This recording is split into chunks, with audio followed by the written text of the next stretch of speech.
तो what is pulse code modulation? Pulse code modulation, जिस तरह अगर आप इसको सिंपली नाम इसका देखें, it is a type of modulation. ठीक है, मॉड्यूलेशन मींस चेंज। और ऑलरेडी हम अपने ब्लॉक डायग्राम में, जो बेसिक ब्लॉक डायग्राम है कम्युनिकेशन सिस्टम की, उसमें देख चुके हैं कि दो किस्म की मॉड्यूलेशन हम पढ़ेंगे। एक पल्स कोड मॉड्यूलेशन जो इस लेवल पे है, इसको बेसबैंड मॉड्यूलेशन भी कहा जाता है। और इसके बाद एक और मॉड्यूलेशन हम पढ़ेंगे which is called band pass modulation. और बैंड पास मॉड्यूलेशन हम देखेंगे कि it will be modulation to a higher frequency to a signal which is not in base band. तो बहरहाल पल्स कोड मॉड्यूलेशन क्या चीज है? It is a digital baseband signal. देखें यहां से आपको पता चल रहा है कि ये बेसबैंड सिग्नल है that is generated directly from the quantizer output. अब यहां तक तो हम देख चुके थे कि सैम्पलर तक हमारे पास जो सिग्नल है उसकी टाइम एक्सिस या एक्स एक्सिस जो है ये डिस्क्रीटाइज हो चुका था। ठीक है, सैम्पलर के बाद। अब हम बात करें इसके बाद क्वांटाइजर की और एनकोडर की। तो इस वक्त हमारा जो सिग्नल है सैम्पलिंग के बाद, वो अभी भी उसका जो वाई एक्सिस है, जो एम्पलीट्यूड एक्सिस है, वो डिस्क्रीट नहीं है बल्कि कंटिन्यूस ही है। ठीक है, अभी आपका वाई एक्सिस या एम्पलीट्यूड जो है वो डिस्क्रीटाइज नहीं हुआ, टाइम एक्सिस हो चुका है। क्वांटाइजर का क्या काम है? क्वांटाइजर ने इन एम्पलीट्यूड वैल्यूज को, जो कि इनफाइनाइट एम्पलीट्यूड वैल्यूज हैं, इनको फाइनाइट में कन्वर्ट करना है। यानी आप समझ लें कि जो काम सैम्पलर ने एक्स एक्सिस पे किया था, इंडिपेंडेंट एक्सिस पे, टाइम एक्सिस पे, वही काम क्वांटाइजर करेगा अब वाई एक्सिस पे, एम्पलीट्यूड एक्सिस पे।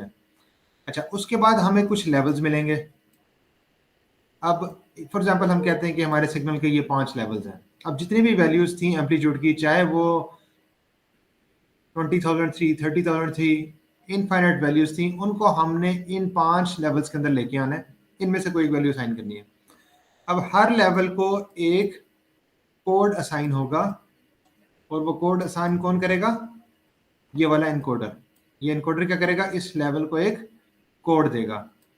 अब वो कोड जो है, फॉर एग्जांपल 4 बिट का कोड है, 4 बिट का कोड है 1010 फॉर एग्जांपल।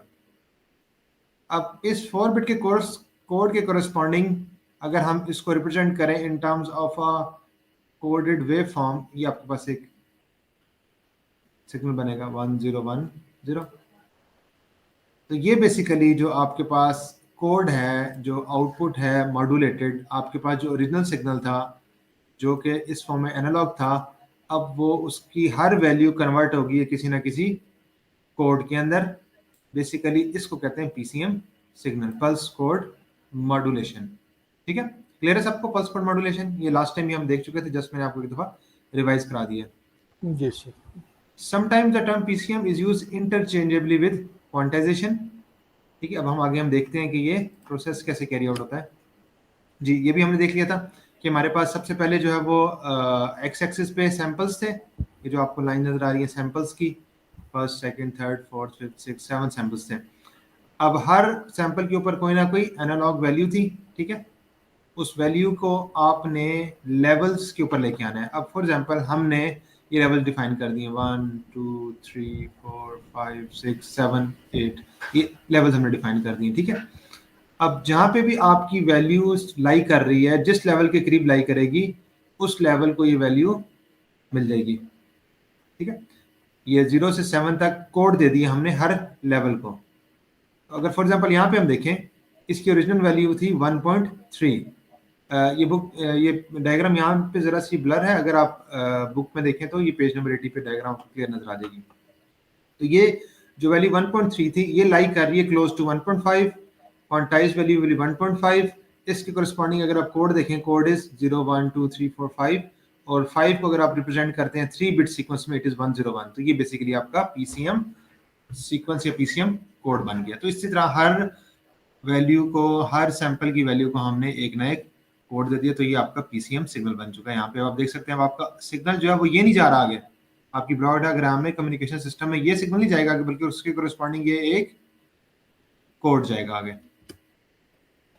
तो ये हमारे पास ट्रांसमीटर, उसके आगे बैंड पास फिल्टर और सैम्पलिंग, क्वांटाइजेशन और फिर कोडिंग। इस स्टेज पे हमारा सिग्नल, इसकी हम बात कर रहे हैं। तो बेसिकली हम यहाँ पे देख सकते हैं कि आपके पास जब सिग्नल जो है वो इस फॉर्म में आ जाएगा, पल्स एम्पलीट्यूड मॉड्यूलेटेड सिग्नल, यानी अब इसका एम्पलीट्यूड जो है वो चेंज हो रहा है। ये सिग्नल कहाँ से हमें मिल रहा है? ये सैम्पलिंग के बाद हमें मिल रहा है। हमने देखा था कि सैम्पलिंग में जो नेचुरल सैम्पलिंग है, हमने सैम्पलिंग की टाइप्स पढ़ी थी, उसमें जो नेचुरल सैम्पलिंग है उसमें हमने देखा था कि जब हम सैंपल करते हैं तो हम एक ऐसी पल्स से सैंपल करते हैं जिसका एम्पलीट्यूड वेरी करता है according to the value of the signal. तो ये पहला सैंपल, दूसरा, तीसरा, चौथा, पांचवा, ठीक है।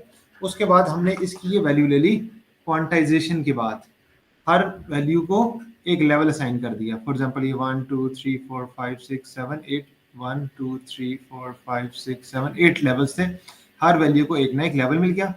अच्छा, अब हर वैल्यू को एक कोड से रिप्रेजेंट कर रहे हैं। For example this is represented by 110, this is represented by 111, this is represented by 100। तो आप देख सकते हैं यहाँ पे कि ये 110 जा रहा है, ये 111 जा रहा है, ये 100। तो ये एनकोडर ने क्या किया है, इस कोडर ने क्या किया है, आपके पास ये जो क्वांटाइज्ड वैल्यू थी, ये क्वांटाइज्ड वैल्यू थी, इसको कन्वर्ट कर दिया एक कोड के अंदर यहाँ पे, ठीक है। This is called basically pulse code modulation. और ये कहाँ हो रहा है? ट्रांसमिशन साइड पे, जब आपका सिग्नल जो है वो अभी ट्रांसमिट होना उससे पहले ये काम हो रहा है, ठीक है। और ये सारा काम जो है वो बेसबैंड सिग्नल पे हो रहा है, अभी आपका सिग्नल पास बैंड में नहीं गया। क्लियर है यहाँ तक?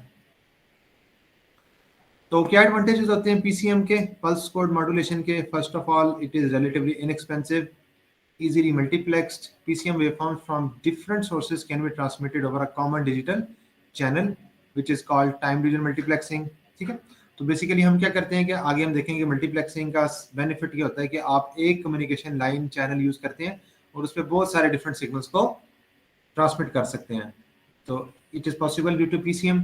Similarly it is easily regenerated, useful for long distance communication.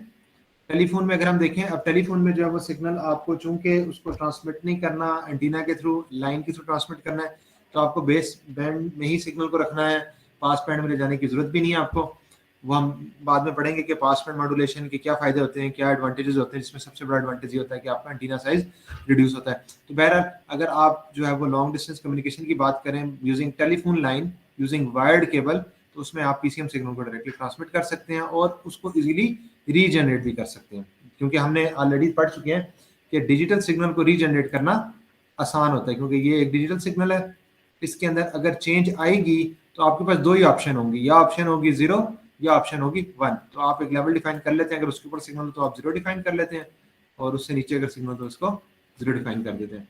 तो ये रीजनरेशन जो है वो इसमें काफ़ी ईजी होती है एज कम्पेयर टू एनालॉग, क्योंकि एनालॉग में जो आपके पास कोई सिग्नल है तो उसकी वैल्यू डिटरेट होके, चेंज होके, उसकी वैल्यू में मल्टीपल चॉइसेस आपके पास होंगी। फॉर एग्जांपल इसकी ओरिजिनल वैल्यू थी 1.2, अब वो चेंज होके 0.9 भी हो सकती है, 0.8 भी हो सकती है, 0.7 भी हो सकती है। आपके पास लेवल्स बहुत ज़्यादा हैं एनालॉग में, इसलिए चॉइसेस बहुत ज़्यादा हैं, जबकि डिजिटल में आपके पास जस्ट 2 ही चॉइसेस हैं। तो ये एक सबसे बड़ा एडवांटेज है इसका।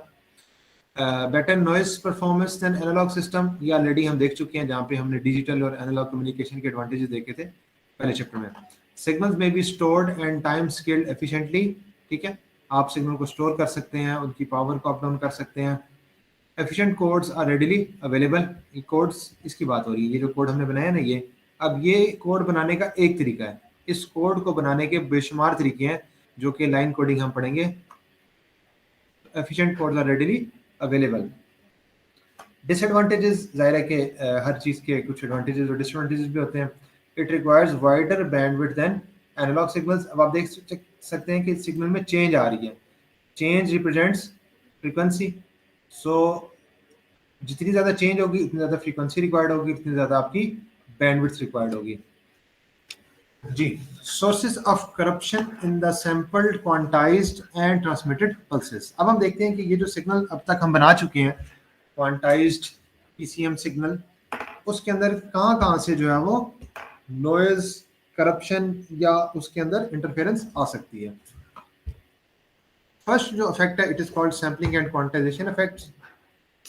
क्वांटाइजेशन, जिसको ग्रैनुलैरिटी भी कहते हैं, इसको, इसकी वजह से जो नॉइज जनरेट होगा क्वांटाइजेशन की वजह से, वो क्या होगा? It results when quantization levels are not finely spaced apart enough to accurate approximate input signal, resulting in truncation और राउंडिंग एरर।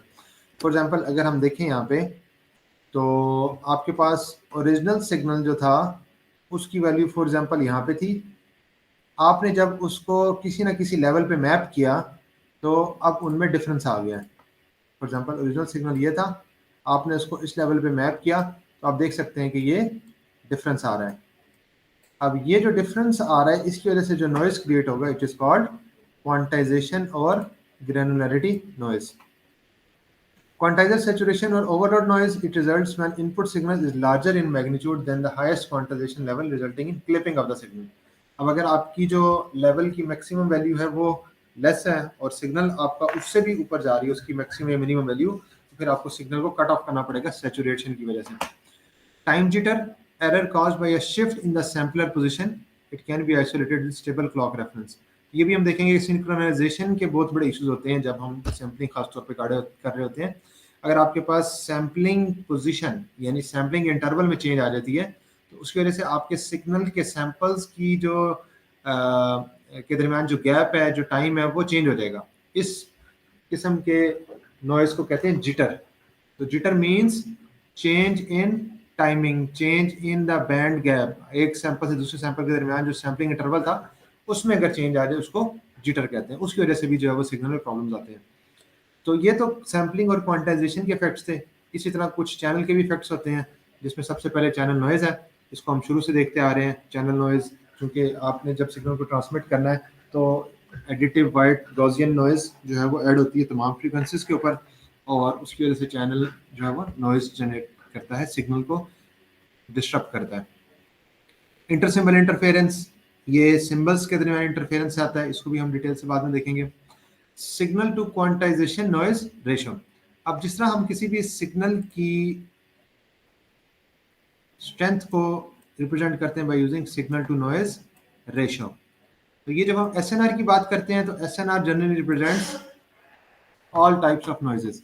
इस वक्त हम बात कर रहे हैं signal to quantization noise ratio, यानी ये जो क्वांटाइजेशन नॉइज आएगी इसकी वजह से जो सिग्नल टू नॉइज रेशियो होगी। ठीक है, तो आप समझ लें कि signal power divided by noise power is SNR and signal power divided by quantization noise is basically SQNR, signal to quantization noise ratio.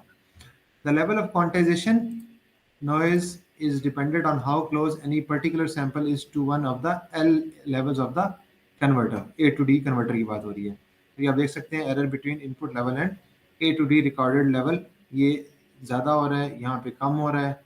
ठीक है, अच्छा आप एक चीज यहाँ से भी देख सकते हैं कि जितने ज्यादा लेवल्स होंगे उतनी ये जो गैप है, जो एरर है, ये उतना कम होगा। ठीक है, for example in a speech input this quantization error resembles a noise like disturbance at the output of a direct converter. अगर स्पीच सिग्नल की बात करें तो आपको इसमें एक नॉइज लाइक डिस्टर्बेंस मिलेगी।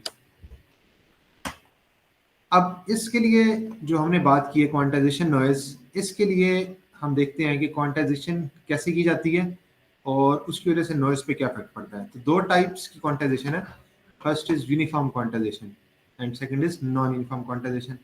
Uniform quantization is the simplest quantization, जिस तरह के आपको इसके नाम से भी पता चल रहा है कि ये ऐसी क्वांटाइजेशन है जिसके अंदर आपके दरमियान लेवल्स के दरमियान जो गैप है, लेवल्स के दरमियान जो डिस्टेंस है वो यूनिफॉर्म होगा।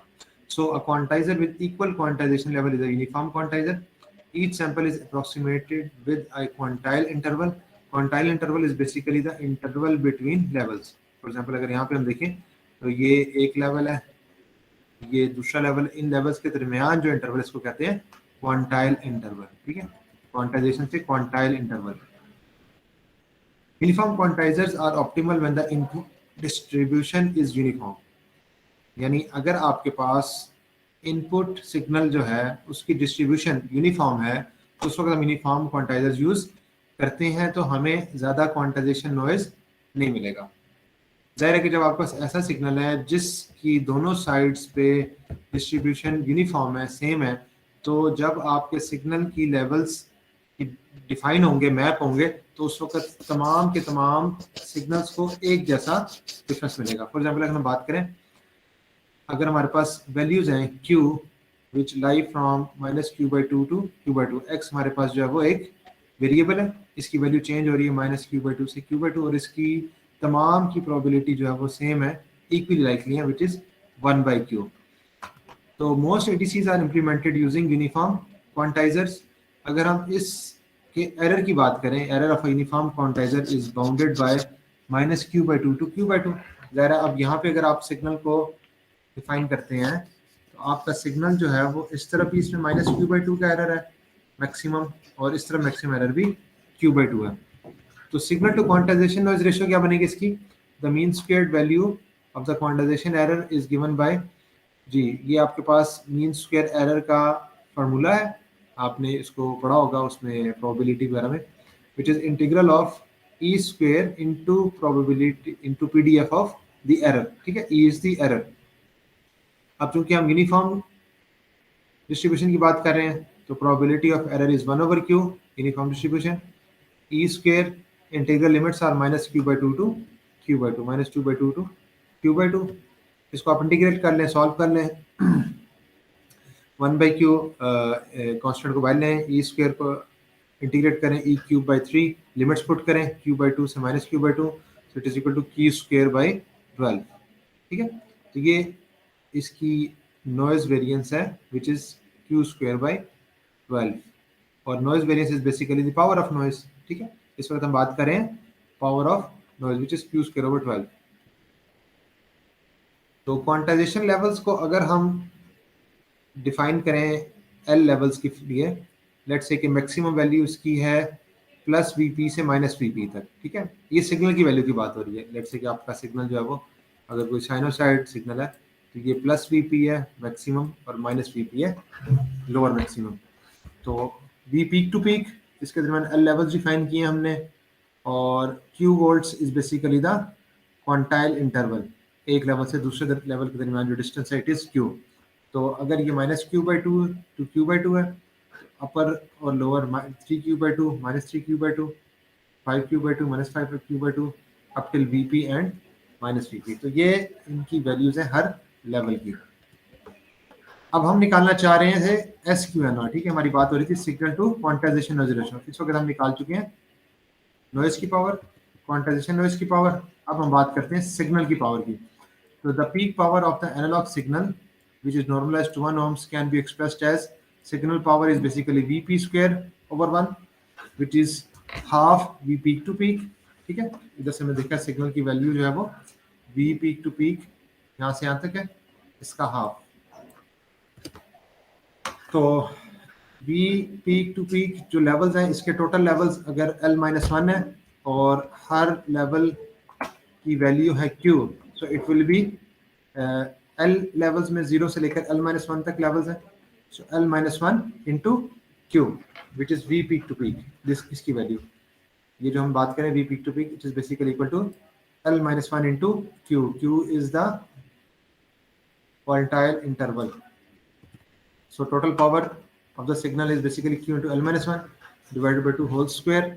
इसको आप ओपन कर लें तो आपके पास सिंप्लीफिकेशन के बाद आ जाएगा L square Q square by 4। अब ये पावर है ऑफ द सिग्नल, जिस सिग्नल को आप एनालॉग टू डिजिटल कन्वर्जन से पास कर रहे हैं, क्वांटाइज कर रहे हैं। ठीक है, तो रेशियो निकाल लेते हैं। एस एन आर क्यू अगर रिप्रेजेंटेड है तो it is for quantization noise, ये न्यूमरेटर में आ जाएगा, और डिनोमिनेटर में जो है हमने ऑलरेडी फाइंड किया हुआ है क्वांटाइजेशन नॉइज पावर। इन दोनों को आप डिवाइड कर लें तो it is basically equal to 3L square. यहाँ पे हमें ये इन्फॉर्मेशन मिल रही है कि ये S N R directly proportional है L, where L is the number of levels. ठीक है, L is the number of levels. यहाँ से हमें क्या चीज़ पता चल रही है कि एस एन आर को अगर हमने बढ़ाना हो तो लेवल्स को बढ़ाएंगे कम करेंगे?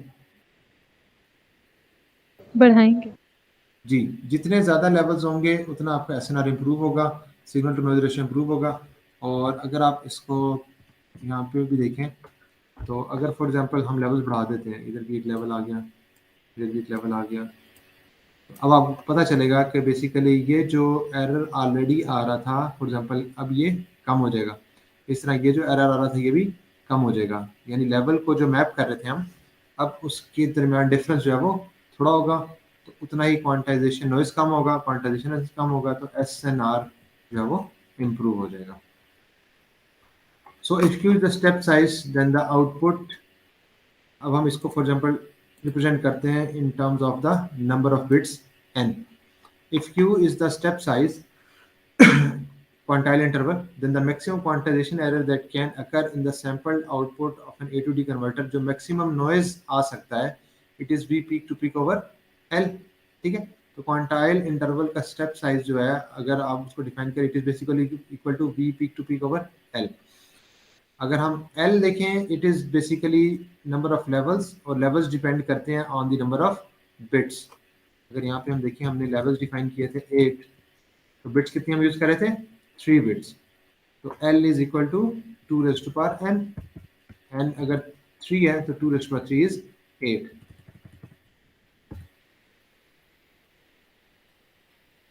जी, L is equal to 2 raise to power n, और SNR is equal to 2 raise to power 2n. और इन डेसिबल्स अगर हम इसको डिफाइन करना चाह रहे हैं, तो SNR in decibel is 10 log of SNR 2 raise to power 2n.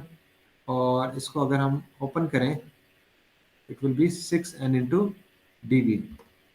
तो यहाँ से हमें ये पता चल रहा है कि आपके पास जो SNR है, it is directly proportional to number of bits. और यहाँ पे भी हमने देखा था, it is directly proportional to number of levels.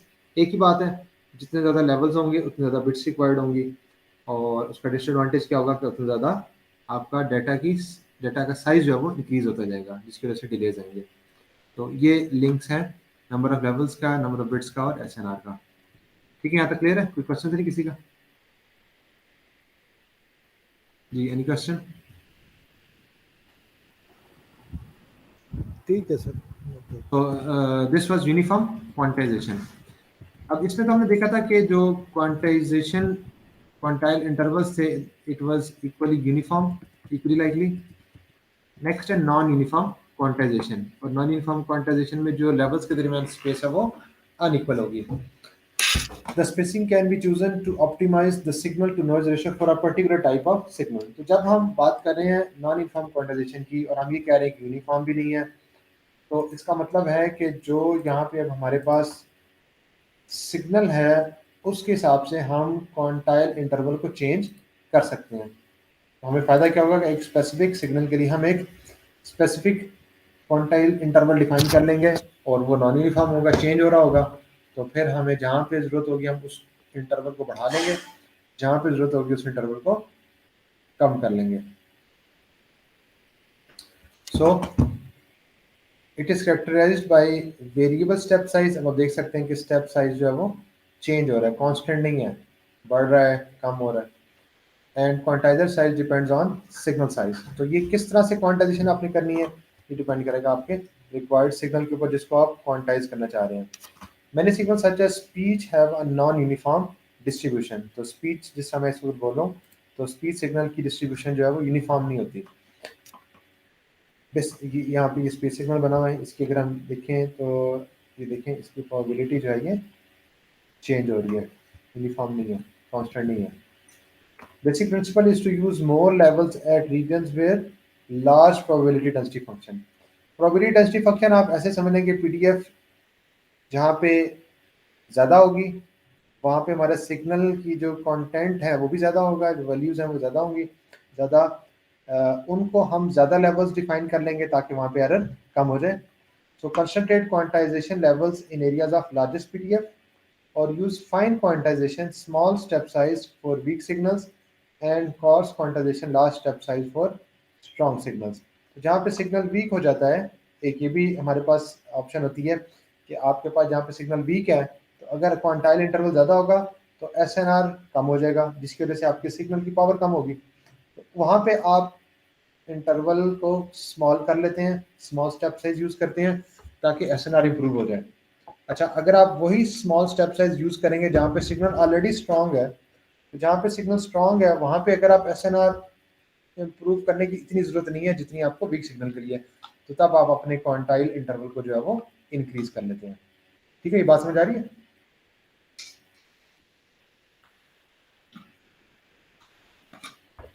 इस तरह नॉन यूनिफॉर्म क्वांटाइजेशन को हम यूज़ करते हैं. तो ये हमारे पास जो है वो स्पीच सिग्नल के जो है वो प्रोबेबिलिटी है. अब नॉन यूनिफॉर्म क्वांटाइजेशन को अचीव करने के लिए हम जो प्रोसेस यूज़ करते हैं, it is called companding. Companding is basically collection of 2 words. compression and expansion, compressing and expanding। कैसे करता है ये काम? Compending is a method of reducing the number of bits required in ADC while achieving an equivalent dynamic range और SQNR।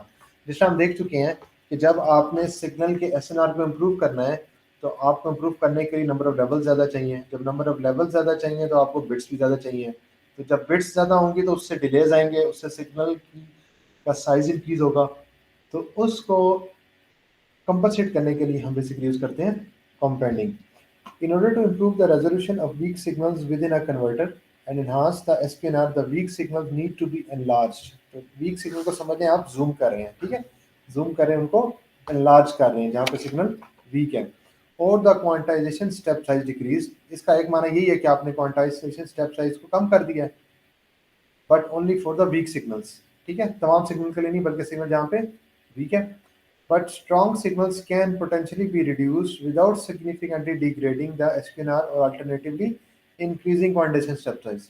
ये एक ही बात है, अगर हम कहें SPNR को कम करना है इसका ये मतलब है कि स्टेप साइज को इंक्रीज कर रहे हैं। ऑलरेडी सिग्नल की पावर ज़्यादा है तो आपको रेशो बेसिकली मेंटेन करनी है, ठीक है। अगर आप देखें तो SNR क्वांटाइज्ड ये क्या है, बेसिकली एक रेशियो है, तो आपने इस रेशियो को मेंटेन करना है। रेशियो को मेंटेन करने के लिए आप न्यूमरेटर को डिक्रीज कर लें या डिनोमिनेटर को बढ़ा लें, एट दी एंड आपको SNR सेम मिलनी चाहिए, ठीक है। तो न्यूमरेटर बढ़ाने का मतलब है कि आपका सिग्नल स्ट्रांग है, डिनोमिनेटर बढ़ाने का क्या मतलब है कि आप क्वांटाइजेशन नॉइज को एडजस्ट कर रहे हैं, स्मॉल स्टेप साइज यूज कर रहे हैं या लार्ज स्टेप साइज यूज कर रहे हैं depending on the signal. So the compression process at the transmitter must be matched with an equivalent expansion process at the receiver। जैसे ऑलरेडी हमने कहा कि हम वीक सिग्नल को जो है वो जूम कर सकते हैं या स्ट्रॉन्ग सिग्नल को कंप्रेस कर सकते हैं, तो बेसिकली इस प्रोसेस को जो है हम कहते हैं कंपेंडिंग। तो इसके लिए जो है वो अगर आप एक साइड पे कंप्रेशन कर रहे हैं तो दूसरे एंड पे आपको एक्सपेंशन भी करनी है ताकि सिग्नल आपका वापस ओरिजिनल फॉर्म में आ जाए। So first of all input signal जाएगी कंप्रेसर को, फिर एनालॉग टू डिजिटल कन्वर्जन हो जाएगी उस कंप्रेस्ड सिग्नल की, फिर आप उसको ट्रांसमिट करेंगे। ज़ाहिर है सिग्नल आपने जो ट्रांसमिट किया वो ऑलरेडी कंप्रेस्ड है, दूसरे एंड पे जब वो रिसीव होगा और डैग के बाद अगेन आप उसको उसी रेशो से एक्सपेंड कर देंगे जिस रेशो से आपने इसको कंप्रेस किया था।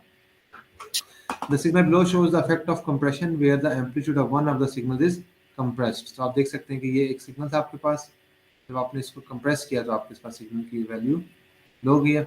After compression, input to the quantizer will have a more uniform distribution after sampling। अब इस सिग्नल को हम A to D सिग्नल से पास करेंगे, A to D से पास करेंगे। रिसीवर साइड पे signal is expanded by an inverse operation, ठीक है, जिस रेशियो से एक्सपेंशन करेंगे उसी रेशियो से कंप्रेशन और एक्सपेंशन का जो है रेशियो वो सेम होगी, यानी जितने टाइम तो आपने कंप्रेस किया उतने टाइम एक्सपेंड करेंगे। Companding is a technique used to reduce the number of bits, और मकसद इसका ये है कि नंबर ऑफ बिट्स आप कम यूज कर सकें। अब आप देख सकते हैं अगर आपने इस पर्पल सिग्नल को क्वांटाइज करना तो आपको बहुत सारे लेवल्स चाहिए, ठीक है, जितने ज़्यादा लेवल्स चाहिए उतने ज़्यादा बिट्स चाहिए, तो आपका डाटा साइज इंक्रीज हो जाएगा। जबकि इस ब्लू सिग्नल को क्वांटाइज करने के लिए आपको थोड़े लेवल्स चाहिए जिसकी वजह से थोड़ी बिट्स रिक्वायर्ड होंगी, ठीक है। ये बेनिफिट समझ आ गया कंपेंडिंग का। अच्छा, अब क्या होगा, basically companding introduces a non linearity into the signal. जाहिर है आपने सिग्नल को कंप्रेस और एक्सपेंड किया, उसमें एक नॉन लीनियरिटी आ गई है। नॉन लीनियरिटी का मतलब है कि 1-to-1 रिलेशन नहीं है कंप्रेशन का और एक्सपेंशन का। ये नहीं आप कह सकते जी कि आपने जो है वो कंप्रेस किया 2 टाइम्स तो एक्सपेंड कर दिया 2 टाइम्स, ठीक है। This maps a non uniform distribution into something that more closely resembles a uniform distribution. A standard A to D with uniform spacing between levels can be used at the compender। The compending operation is inverted at the receiver। तो अभी हम देखते हैं कि ये जो non linear operation है ये कैसे अचीव होता है, और हम जब दूसरे एंड पे इसको एक्सपेंड करेंगे कंप्रेशन के बाद तो उसको कंपनसेट कैसे करेंगे। तो इसके लिए 2 एल्गोरिथम्स हैं, इनकी डिटेल में जाए बगैर सिर्फ इनको हम देख लेते हैं कि ये कैसे यूज़ होते हैं। वन इज़ म्यू लॉ कंपेंडिंग जो कि यूएस स्टैंडर्ड है, और एक यूरोपियन स्टैंडर्ड है which is called A law companding. यहाँ पे आप देख सकते हैं कि कंपेंडर का जो इनपुट आउटपुट रिलेशन है, अगर आप देखें लेट्स से कि x is the input of the compander and y is the output of the compander, तो ये एक नॉन लीनियर रिलेशन है, ठीक है। ये लीनियर रिलेशन नहीं है, ये रिलेशन जितना लीनियर होगा उतनी म्यू की वैल्यू कम होती जाएगी, ठीक है। तो आप देख सकते हैं यहाँ पे म्यू 0 है। So the logarithmic expression y is equal to log x is the most commonly used compounder. This reduces the dynamic range of y. अगर हम देखें तो ये एक बेसिकली कंपाउंडर ही है ना, कि हम x को कंप्रेस कर रहे हैं log के साथ, log के थ्रू, यानी किस रिलेशन के थ्रू एक्सपेंड कर रहे हैं, log के through. This is basically A log compounder. इसको म्यू लॉग कंपाउंडर भी कहते हैं. ठीक है, इस किस्म के कंपाउंडर को म्यू लॉग कंपाउंडर भी कहते हैं, क्योंकि इस वैल्यू म्यू को हम एडजस्ट कर रहे होते हैं. तो बेसिकली म्यू क्या चीज़ है? म्यू लॉग कंपाउंडिंग जो यूज होती है, it is by output. Basically x input है जिसको हमने कंपाउंडर थ्रू पास करना है, और y is the output. X and y represent the input and output values. अब सिग्नल है, सिग्नल वोल्टेज की फॉर्म में होगा. तो ये फार्मूला जो यूज़ करते हैं हम कंपाउंडिंग के लिए, कहाँ से है इसकी डिटेल्स में जाने की हमें जरूरत नहीं है. जहाँ पे इसको यूज़ करना होगा इस फार्मूले को डायरेक्टली हम यूज़ कर लेंगे. So mu the constant number determined bye experiment. For example telephone lines में हम यूज़ करते हैं 255, और जहाँ पे ये स्पेक्स होते हैं कम्युनिकेशन के फॉर स्पीच सिग्नल. और mu is equal to 0 correspond to uniform quantization. तो आप देख सकते हैं यहाँ पे जब म्यू की वैल्यू 0 हो गई तो उस वक्त linear line represents uniform quantization. लेकिन ज़्यादा जब यूनिफॉर्म क्वांटाइजेशन यूज़ करेंगे इस किस्म के स्पीच सिग्नल के लिए, तो नुकसान ये होगा कि कहीं पे हमारी एसएनआर बहुत अच्छी आ रही होगी और कहीं पे एसएनआर बहुत कम हो जाएगी. एसएनआर को हमने मेंटेन रखना है, ठीक है, by using this non uniform quantization. इसी तरह ए लॉ है. ए लॉ का रिलेशन आपको गिवन है, एक्स इनपुट होगा और वाई आउटपुट होगा. और इसमें ए लॉ में ए कांस्टेंट है, ए की वैल्यू जो है वो चेंज करेंगे आप तो आपकी आउटपुट चेंज होगी. तो ये दो किस्म के नॉन यूनिफॉर्म क्वांटाइजर्स हैं जो कि यूज होते हैं, ए लॉ और म्यू लॉ. तो पल्स मॉड्यूलेशन अब तक हम देख चुके हैं. It that analog signals can be represented by a sequence of discrete samples. Pulse modulation results when some characteristics of the pulse, amplitude, width or position is varied in correspondence with the digital signal. तो इस वक्त हमने जो signal देखे हैं pulse code modulated signal, उसमें हम देख रहे थे कि हमने आपके सिग्नल को एक कोड के थ्रू रिप्रेजेंट किया है. अब जब हमने उसको रिप्रेजेंट करना है वेव फॉर्म की फॉर्म में, वेव फॉर्म, तो उस वेव फॉर्म को हम रिप्रेजेंट कर सकते हैं एम्पलीट्यूड चेंज से भी, टाइम में चेंज से भी और कोड में चेंज से भी. Pulse amplitude, pulse time and pulse code modulation. इसी तरह पल्स विड्थ मॉड्यूलेशन. तो पल्स एम्पलीट्यूड मॉड्यूलेशन में एम्पलीट्यूड जो है वो चेंज होगा. टाइम मॉड्यूलेशन में जो है वो, अगर हम यहाँ पे फिगर में देख लें, लेट्स से ये आपका एक एनालॉग सिग्नल था, ठीक है. अब इसको जब हम रिप्रेजेंट कर रहे हैं पल्स एम्पलीट्यूड मॉड्यूलेटेड सिग्नल से, आपके पास इस पल्स का एम्पलीट्यूड चेंज हो रहा है according to the amplitude of the analog signal. Pulse code modulation, PCM जो हमने पढ़ा है उसमें क्या हम कर रहे थे कि हर लेवल को एक कोड असाइन कर रहे थे, ठीक है. पल्स विड्थ मॉड्यूलेशन में क्या करेंगे कि हर लेवल को, हर वैल्यू को एक विड्थ से रिप्रेजेंट करेंगे, ठीक है, विड्थ से रिप्रेजेंट करेंगे सिग्नल को. और पल्स पोजीशन मॉड्यूलेशन में हम पल्स की पोजीशन से जो है वो सिग्नल की वैल्यू को रिप्रेजेंट करेंगे. तो ये चार टाइप्स हैं पल्स मॉड्यूलेशन की: pulse amplitude modulation, pulse code modulation, pulse width modulation and pulse position modulation. जी, तो PCM waveforms. What are PCM waveforms? The output of the A to D converter is a set of binary bits. अब तक हम देख चुके हैं जो block diagram हमने स्टार्ट में देखी थी. जी, तो यहाँ पे इस वक्त हमारे पास जो सिग्नल आ रहा है वो क्या है, बेसिकली एक कोड आ रहा है. इस वक्त जो हम सिग्नल ले रहे हैं वो कौन सा सिग्नल है, एक कोड है, बाइनरी कोड है, ठीक है. लेकिन ये बाइनरी कोड तो आगे नहीं जाएगा ना, आगे तो वोल्टेज लेवल्स में जाना है. सिग्नल तो आपका बेसिकली किस फॉर्म में जाते हैं कम्युनिकेशन सिस्टम के अंदर, जो ट्रेवल करता है ब्लॉक्स में, वो तो वोल्टेज लेवल्स हैं. तो वोल्टेज लेवल्स कैसे हम बनाएंगे जी, पीसीएम वेवफॉर्म टाइप्स, कि इस कोड को वेवफॉर्म में कन्वर्ट कैसे करना है. आपके पास जो अब तक की कोड आ चुका है 1010 फॉर एग्जाम्पल कोड आ चुका है, इसको आप इस तरह की कोई वेव फॉर्म में कन्वर्ट करना चाह रहे हैं, ठीक है. PCM waveform type. The output of the analog digital converter is a set of binary bits, but binary bits are just abstract entities that have no physical definition. ये तो transfer नहीं हो सकती. So we use pulses to convey a bit of information. For example, हम use करते हैं 1 के लिए इस पल्स को और 0 के लिए इस पल्स को. In order to transmit the bits over a physical channel, अब आपने इसको ट्रांसमिट करना है फिजिकल चैनल. फिजिकल चैनल जो है वायर्ड भी हो सकता है, वायरलेस भी हो सकता है. They must be transformed into a physical wave form चाहिए हमें यहाँ पे। अ लाइन कोडर, अब हम बात कर रहे हैं लाइन कोडर की। ये एक नया ब्लॉक हमारे पास आ गया विच इज कॉल्ड लाइन कोडर, या इसको हम बेस बैंड बाइनरी ट्रांसमीटर भी कहते हैं, ठीक है। तो ये टर्मिनोलॉजी जो है वो आपको पता होनी चाहिए।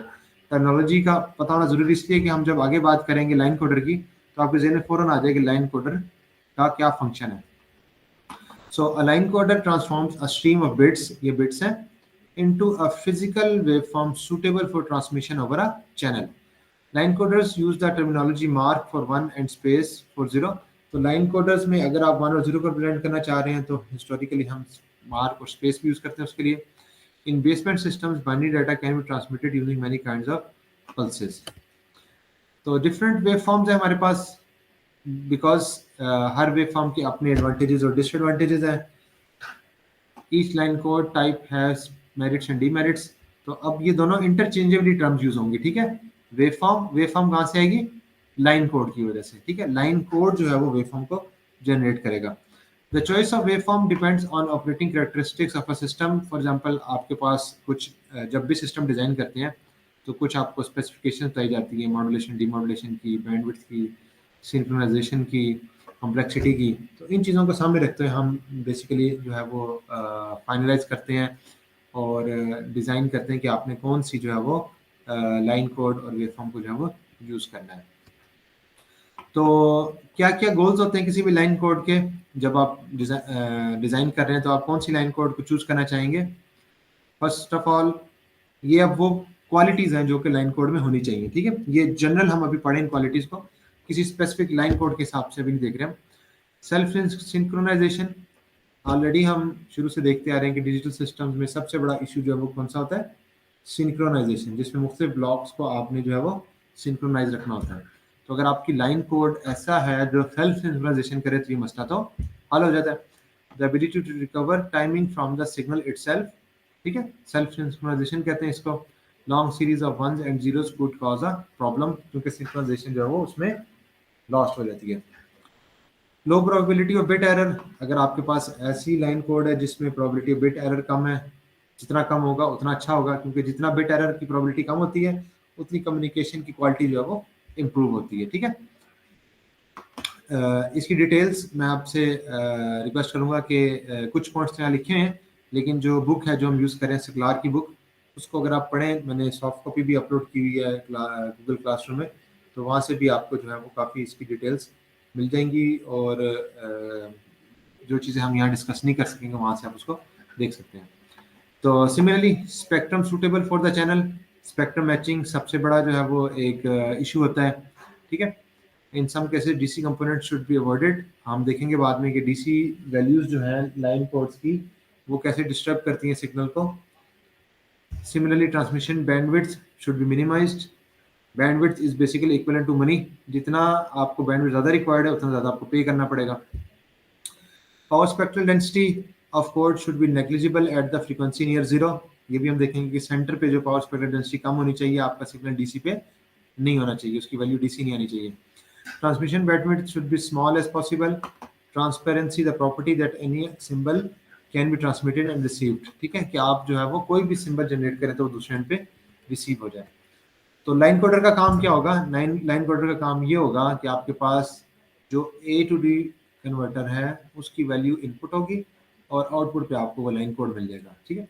तो the input to the line coder is the output of the A to D converter. तो अब तक जो हम पढ़ चुके हैं कि आपके पास बिट्स आ गई हैं, ये टू डी कन्वर्टर की आउटपुट है ना, ये हम लाइन कोडर को देंगे और वहाँ पे हमें वेव फॉर्म मिल जाएगी, ठीक है। अच्छा, अब यहाँ पे आपको नजर आ रहा है कि ये सिग्नल जो है वो टाइम में कंटिन्यूस है, ठीक है। इसका मतलब ये कि हम वेव फॉर्म जो बनाएंगे, जाहिर है वो वेव फॉर्म जो है वो टाइम में कंटिन्यूस होगी, ठीक है। ये सैम्पल नहीं होगी, इस पर भी डिस्कशन आएगी बाद में। So the input to the line coder is the output of A to D converter और a sequence of values that is a function of the data bit, bits की फॉर्म में होगी। The output of the line coder S output, it is what an into FFT minus NTB। ये basically function है जो कि इस line coder ने apply करना है इसके साथ। तो ये बेसिकली आपको कॉन्वोल्यूशन ये नजर आ रहा है यहाँ पे, कॉन्वोल्यूशन का रिलेशन है, ठीक है। an into FFT minus NB। तो आपको पता है कि एक सिग्नल टाइम में जब एक सिस्टम से पास होता है तो आउटपुट आप फाइंड करते हैं by using convolution, input convolve with the systems impulse response, ठीक है। तो f of t minus ntb is the response where f of t is the pulse shape and tb is the bit period। pulse shape की बात हम इसलिए कर रहे हैं क्योंकि हम देखेंगे आगे के जो लाइन कोडर है उसकी शेप को भी डिफाइन करता है, और इसमें tb जो है वो बिट पीरियड है, t सैम्पलिंग पीरियड है, and number of bits है। This means that each line code is described by a symbol mapping function an and pulse shape f of t। तो लाइन कोड जो different है उनमें क्या चीज change होगी, ये f of t चेंज होगा। तो कुछ लाइन कोड्स यहाँ पे डिफाइंड है, इसमें जो है वो इम्पोर्टेंट लाइन कोड्स कौन कौन से हैं। अगर हम कैटेगरीज ऑफ लाइन कोड्स को देखें तो पोलर है, इट सेंड्स पल्स और नेगेटिव ऑफ पल्स, ठीक है, पोल पॉजिटिव पोल या नेगेटिव पोल। यूनिपोलर पल्स या फिर जीरो, इसमें जीरो होगा या पॉजिटिव पोल होगा, नेगेटिव पोल नहीं होगा। बाइपोलर, इसको ए के यानी अल्टरनेट मार्क इन्वर्जन भी कहते हैं। It is represents one by alternating sign pulses. ये आगे हम इसको देखेंगे वेव फॉर्म को, तो वहां से ये क्लियर हो जाएगा। फिलहाल जस्ट इसकी प्रॉपर्टीज देखें। Generalized pulse shapes energy non return to zero, ऐसी पल्सेस जो कि जीरो को रिटर्न नहीं करती। इसमें फिर आगे दो टाइप्स हैं, पोलर एनर्जी और बाइपोलर एनर्जी। फिर इसमें आरजी वो पल्स शेप्स हैं जो रिटर्न करती हैं जीरो को, pulse last just half of a bit period. तो हम देखेंगे कि हाफ पीरियड के बाद ये जीरो पे जाती है। इसमें भी अगेन दो टाइप्स हैं, पोलर एंड बाइपोलर। फिर मैनचेस्टर लाइन कोड्स हैं। ये तमाम लाइन कोड जब हम इनकी शेप देखेंगे तो वहां पे आपको ये मजीद क्लियर हो जाएगा। पोलर एनर्जी कहाँ यूज होती है, वायरलेस रेडियो में, सेटेलाइट एप्लीकेशन में। Unipolar energy fibre optic communication में यूज होती है। यूनिपोलर आरजी जिसमें हम जो है वो टाइमिंग और सिंक्रोनाइजेशन पर्पसेस के लिए यूज करते हैं। बाइपोलर रिटर्न टू जीरो, ये यहाँ पे यूज होती है for many channel that can not transmit the DC components. तो ये कुछ टाइप्स हैं इसकी। अब यहाँ से हम इनको समझते हैं बेसिकली, जो अभी तक हमने कहा है पोलर बाइपोलर आरजी एनर्जी, इनका मतलब क्या है। So polar line codes use the antipodal mapping, an is equal to plus a for 1 and an is equal to minus a for 0। ये हम बात करें polar line codes की। और polar line codes में non return to zero भी है, which uses NRG pulse shape। अगर आप देखेंगे रेड वाली जो डायग्राम है, इट इज पोलर एनर्जी। इसमें हम देख सकते हैं कि 1 को हम रिप्रेजेंट करें प्लस ए से और 0 को रिप्रेजेंट करें माइनस ए से, ठीक है। और साथ में हम देख सकते हैं कि इसमें आपकी पल्स जीरो पे रिटर्न नहीं हो रही, ठीक है, सिर्फ क्रॉस करिए जीरो को, ठीक है, जीरो वैल्यू मेंटेन नहीं कर रही, it is NRZ non return to zero. जबकि पोलर आरजी में क्या हो रहा है, आप 1 को प्लस से रिप्रेजेंट कर रहे हैं, 0 को माइनस से रिप्रेजेंट कर रहे हैं, लेकिन पल्स के मिड में पल्स ड्यूरेशन के दौरान ही आपकी पल्स जो है वो जीरो पे जा रही है। So this is called RZ, यानी हर पल्स के बाद इसने जीरो पे जरूर वापस आना है, ठीक हो गया। तो this is polar RZ. Unipolar LNRZ, unipolar non return to zero line code, इसको आप डिफाइन करते हैं N plus A for 1 and 0 for 0। Compared with, अगर आप इसको देखें पोलर से, तो पोलर में आपके पास दो पोल्स थे, प्लस ए और माइनस ए। यूनिपोलर में आपके पास एक ही पोल है, प्लस ए और 0। तो 1 को आप ए से रिप्रेजेंट करें और 0 को 0 से रिप्रेजेंट करें। ए इज बेसिकली मैग्नीट्यूड, ठीक है, मैग्नीट्यूड ऑफ द पल्स। तो इसको हम रेक्टेंगुलर शेप से रिप्रेजेंट करते हैं। तो this is basically NRC unipolar. bipolar, what is bipolar line codes? With bipolar line codes, a space is mapped to 0 and a mark is alternatively mapped to plus a and minus a। क्या मतलब ये कि आपने a n को represent करना है 0 से भी जब वैल्यू 0 है, और एक 1 को आप रिप्रेजेंट करेंगे प्लस ए से और दूसरे 1 को रिप्रेजेंट करेंगे माइनस ए से। अगर आप यहाँ पे देखें तो क्या डिफरेंस है, बाइपोलर में आपके पास तीन लेवल्स है ना, प्लस ए माइनस ए और 0। यूनिपोलर में कितने लेवल्स थे, दो लेवल्स थे, ए और 0। पोलर में कितने लेवल्स थे, इसमें भी दो ही लेवल्स थे, प्लस ए और माइनस ए। तो पोलर में दो लेवल्स हैं, यूनिपोलर में भी दो ही लेवल्स हैं, लेकिन बाइपोलर में कितने लेवल्स हो गए, तीन लेवल्स हो गए, प्लस ए, 0 और माइनस ए। ठीक है, डिफरेंस क्लियर हो रहा है सबको? जी ठीक।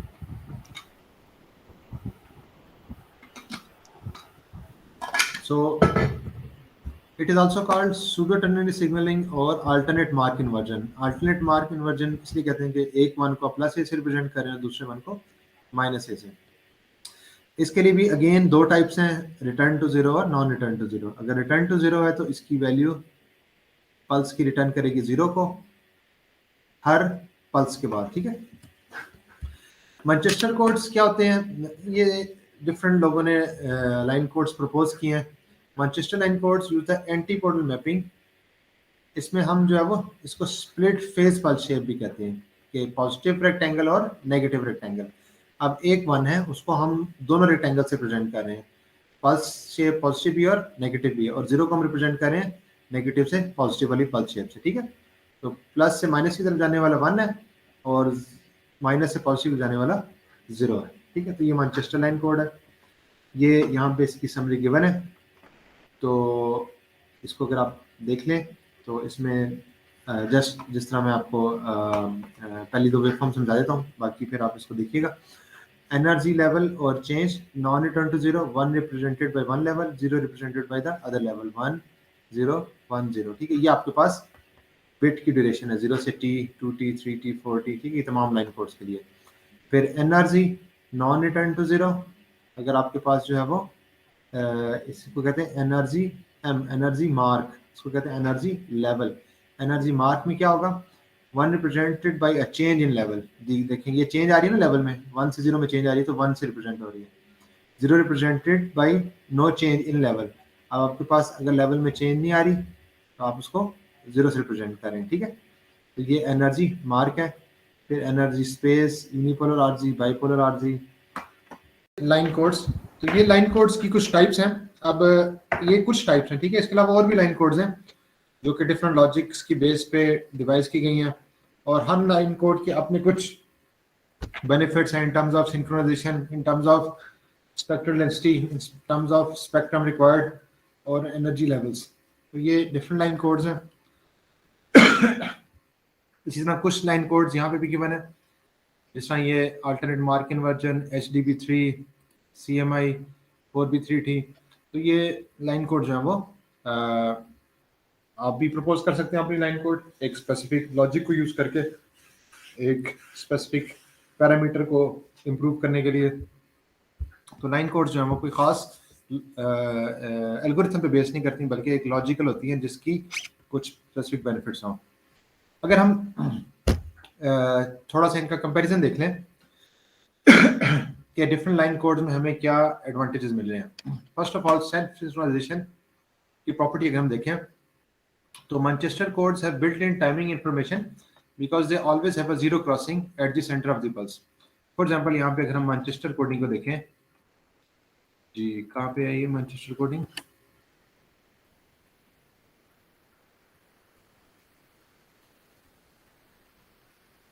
ये वाला देखिए बाई फेज जो है, इसमें अगर आप देखें तो एक बिट की ड्यूरेशन के दौरान ये जीरो को क्रॉस कर रही है पल्स, ठीक है।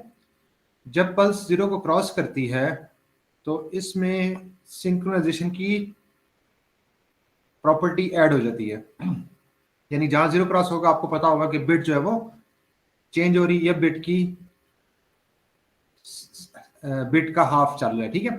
तो बिट को एक स्टार्टिंग पॉइंट आप दे सकते हैं जीरो क्रॉसिंग से, जिसकी वजह से सेल्फ सिंक्रोनाइजेशन की प्रॉपर्टी इसमें मौजूद है मैनचेस्टर में। Polar RG codes tends to be good because the signal level always goes to zero for the second half of the pulse. अगर हम polar return to zero को देखें,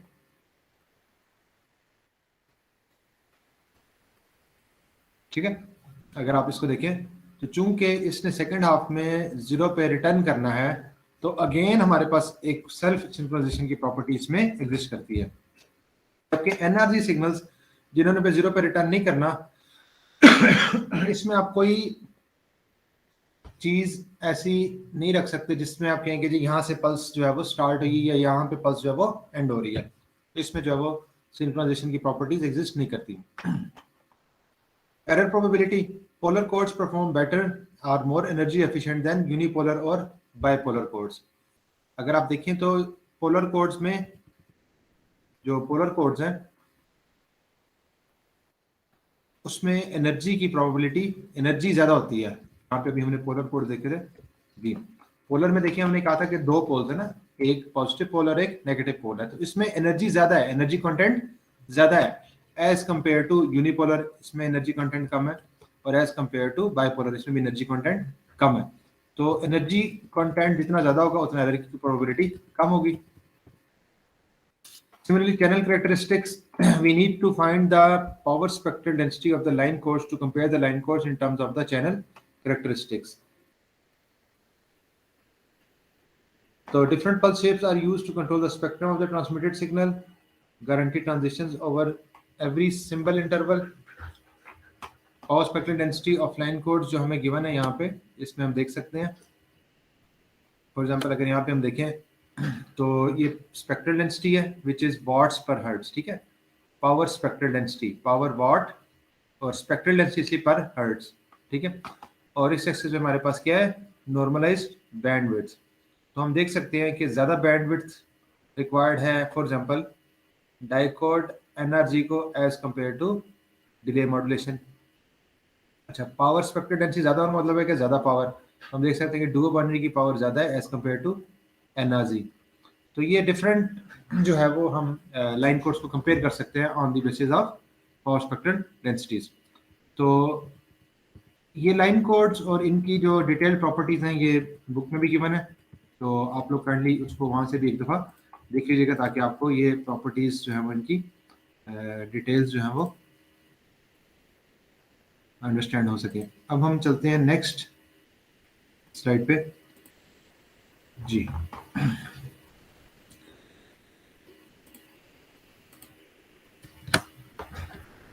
चैप्टर नंबर 3 हम स्टार्ट कर रहे हैं which is baseband modulation and detection. In case of baseband signalling the received signal is already in pulse form. अभी हमने देखा है कि जो हम पीसीएम सिग्नल की बात कर रहे थे, देखें पीसीएम सिग्नल की बात करें या लाइन कोड की बात करें, PCM signal is pulse code modulation. वो आपने कोड को पल्स की फॉर्म में रिप्रेजेंट किया हुआ है। It is output of a line coder. Line coder भी आपको क्या कर रहा है कि बिट्स को कोड में कन्वर्ट कर रहा है, ठीक है, बिट्स को वेव फॉर्म में कन्वर्ट कर रहा है। तो पीसीएम की वेव फॉर्म किससे मिलती है, लाइन कोडर के थ्रू मिलती है हमें। तो जब हमारे पास सिग्नल बेसबैंड में है तो डीमॉड्यूलेटर क्यों रिक्वायर्ड है, because arriving baseband pulses are not in the form of ideal pulse shapes. Let's say कि हमने जो पल्स ट्रांसमिट की थी उसकी एक शेप थी, लेकिन दूसरे एंड पे जो हमें रिसीव हुई तो इसकी शेप जो है वो चेंज हो गई है, इसलिए हमें जो है वो डीमॉड्यूलेटर की जरूरत है। The channel as well as any filtering at the transmitter causes intersymbol interference। जो बेशुमार हमने नॉइज की टाइप्स और इंटरफेरेंसेस की टाइप्स पढ़ी उसकी वजह से सिंबल्स की पल्सेस की शेप जो है वो चेंज हो जाती है। So channel noise is another reason that may cause bit error in channel noise. Channel का इफेक्ट देखें, चैनल जो है वो आपकी फ्रीक्वेंसीज, सिग्नल की फ्रीक्वेंसीज को इफेक्ट करता है। फॉर एग्जांपल हम चैनल को जब मॉडल करते हैं तो हम कहते हैं एक बैंड पास फिल्टर है या लो पास फिल्टर है जो कि एक स्पेसिफिक फ्रीक्वेंसीज को विदाउट एनी अटेन्यूएशन पास कर रहा है और कुछ फ्रीक्वेंसीज को अटेन्यूएट कर रहा है। तो इस सिग्नल से जब आपका सिग्नल पास होगा इस फिल्टर से, इस चैनल में से, तो सिग्नल के अंदर चेंजेस आएंगी। तो उन चेंजेस को बेसिकली आपने कंपनसेट करना है bye using the receiver demodulator. इसी तरह चैनल के अंदर जो नॉइज है, नॉइज का इफेक्ट, फॉर एग्जांपल ये आपका ओरिजिनल सिग्नल था विदाउट नॉइज, इसमें जब ये नॉइज ऐड हुआ तो सिग्नल जो है वो चेंज हो गया। अब इसमें से आपने जो अपनी पल्सेस को वापस एक्सट्रैक्ट करना है, तो उसके लिए हमें डीमॉड्यूलेटर की जरूरत है। तो demodulation and detection, first of all हमारा ट्रांसमिटेड सिग्नल था, उसमें AWGN नॉइज ऐड हो चुकी है, और अब हम बात करें रिसीव्ड वेवफॉर्म की। अब यहाँ पे आप एक मिनट पॉज करें और ये देखें, ये हम बात करें रिसीवर साइड की। अब तक हमने जितनी बातें की वो बातें की थी ट्रांसमीटर साइड की। तो जो बात हम ट्रांसमीटर साइड पे पढ़ते हैं उसके कोरिस्पॉन्डिंग ब्लॉक जो हम रिसीवर साइड पे पढ़ेंगे। हमने ट्रांसमीटर साइड पे ब्लॉक पढ़ा A to D कन्वर्टर और लाइन कोडिंग का, उसके कोरिस्पॉन्डिंग जो रिसीवर साइड पे उस प्रोसेस को कंपनसेट करेगा वो है डीमॉड्यूलेशन एंड डिटेक्शन। तो सबसे पहले आपका जो रिसीव्ड सिग्नल है इसकी फ्रीक्वेंसी डाउन कन्वर्जन होगी। ये तब होगी जब आपके पास सिग्नल जो है वो पास बैंड में जा चुका है, हाई फ्रीक्वेंसी में जा चुका है, बैंड पास सिग्नल है। इसके बाद आपका फिल्टर है रिसीविंग फिल्टर, इसको हम देखेंगे। इक्वलाइजिंग फिल्टर जो कि इंटरसिंबल इंटरफेरेंस को कंपनसेट करता है। फिर अगेन हम सिग्नल को सैंपल कर रहे हैं और उस सैंपल की वैल्यू को डिटेक्ट कर रहे हैं थ्रू थ्रेशोल्डिंग, और उसके बाद हमें अगेन वही मैसेज सिंबल मिल रहा है, और ये 10 की फॉर्म में अगेन हमें मिलेगा जो हमने ट्रांसमिट किया था उस एंड से, ट्रांसमिशन एंड से। सो 2 basic steps. First, the digital receiver performs 2 basic functions: demodulation to recover a waveform to be sampled, तो यहाँ तक हमें जो वेवफॉर्म मिलेगी जिसको हम सैंपल करेंगे, और उसके बाद डिसीजन मेकिंग प्रोसेस होगा इस डिटेक्टर के अंदर, ठीक है। तो ये ऑप्शनल ब्लॉक्स का मतलब ये है कि ये ब्लॉक्स इस डीमोडुलेशन डिटेक्शन का पार्ट नहीं है, ठीक है। ये आपके पास अगर बैंड पास सिग्नल है तो यूज करेंगे, और ये हम यूज करेंगे अगर इंटरसिंबल इंटरफेरेंस है। तो फॉर बाइनरी चैनल की हम बात कर रहे हैं जिसमें जीरोस और वंस हमें रिसीव हो रहे हैं। लेट्स से कि हमारे पास दो पॉसिबिलिटीज हैं, एक S1 और S2 for 1 and S2 for 0। Received signal कैसे हम मॉडल करेंगे? R is equal to SI। SI means the signal which was transmitted convolved with HC of t. HC of t is basically the impulse response of the channel. H impulse response, C substitute C means channel. तो आपको पता है कि जब भी कोई signal किसी system में से पास होता है तो उसकी आउटपुट आप फाइंड करते हैं बाय यूजिंग कॉन्वोल्यूशन। इसका इम्पल्स रिस्पॉन्स आप इस इनपुट सिग्नल से कन्वॉल्व करते हैं तो आपको R मिल जाता है। और जाहिर है कि इसके अंदर जो एडिटिव और गॉसियन नॉइज ऐड हो रही है वो एडिटिव है, मल्टीप्लिकेटिव नहीं है। हम मल्टीप्लिकेटिव नॉइज की बात नहीं कर रहे, तो AWGN यहाँ पे ऐड हो रही है। तो अगर आइडियल डिस्टॉर्शन लेस चैनल हो where HC of t is an impulse function and convolution produces no degradation, तो रिसीव्ड सिग्नल क्या होगा? R of t is equal to SI of t plus N of t। कब? जब हमारा channel जो है वो आइडियल है और उसने इस ट्रांसमिटेड सिग्नल पे कोई इफेक्ट नहीं डाला, तो हमारे पास वही signal as it is noise के साथ रिसीव हो जाएगा, ठीक है।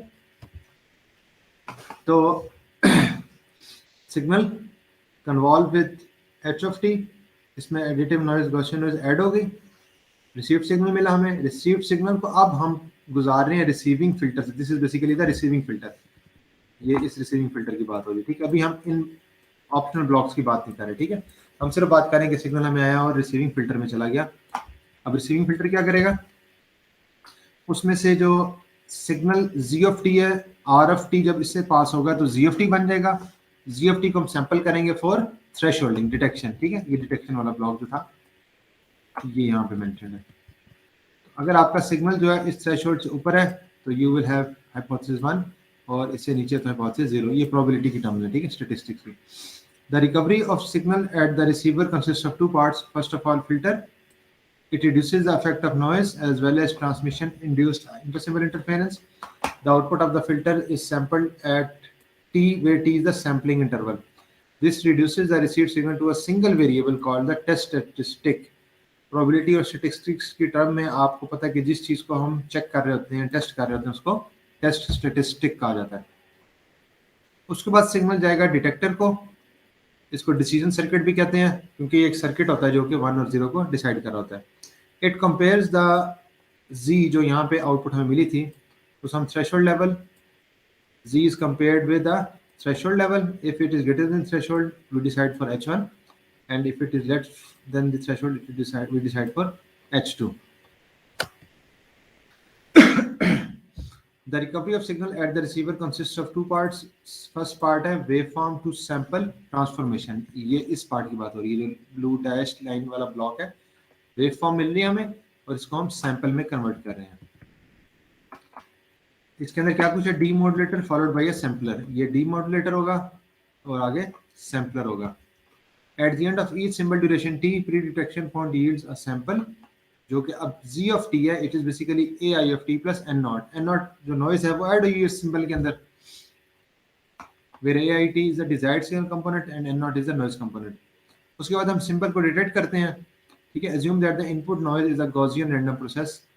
जी, हम ये कहते हैं कि जो सिग्नल यहाँ पे रिसीव हुआ Z of t जिसमें ये नॉइज एडेड है N नॉट, ये गॉसियन नॉइज है। गॉसियन नॉइज की जो PDF है यहाँ पे लिखी हुई है, probability density function of N naught Gaussian noise is equal to 1 over sigma naught variance under 2 pi raised to power minus 1 by 2 N naught over sigma naught square। यानी आपकी जो नॉइज है उसकी डिस्ट्रीब्यूशन जो है वो गॉसियन है।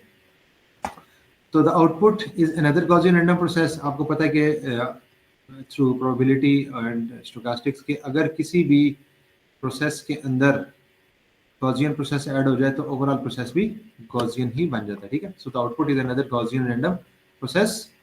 Probability of G given S1, हम इस सिग्नल को डिफाइन कर रहे हैं जी, और लेट्स से कि S1 ट्रांसमिट हुआ था, where S1 is 1 and S2 is 0।